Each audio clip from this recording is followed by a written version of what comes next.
Osmaci polažu završni ispit za nedelju dana. Evo 5 važnih napomena za njih.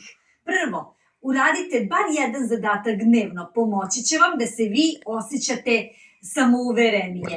Pod 2, imate 120 minuta za rad i to je sasvim dovoljno za 20 zadataka.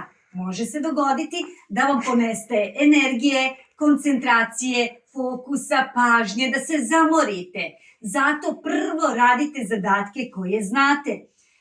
Ako vam čitanje sa razumevanjem nije jača strana, ostavite za kraj. Ne preskačite ni slučajno, samo ostavite za kraj.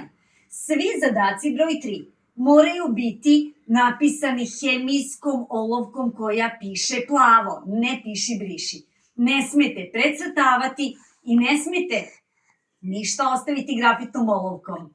Broj 4. Skraćenice u odgovorima nisu dozvoljene. Objekat morate pisati celo, priloška odredba za vreme, mesto, pišite celo, glasovne promene, nema skraćenica. I pod broj 5. Ne radite napamet, radite po koracima. Ako neka vrsta reči stoji pored glagola, mora biti prilog. Ne može biti pridev iako liči. Na mom profilu imate baš tih caka, iskoristite ovih nedelju dana da lepo ponovite i da se dobro pripremite. Lako je, srećno!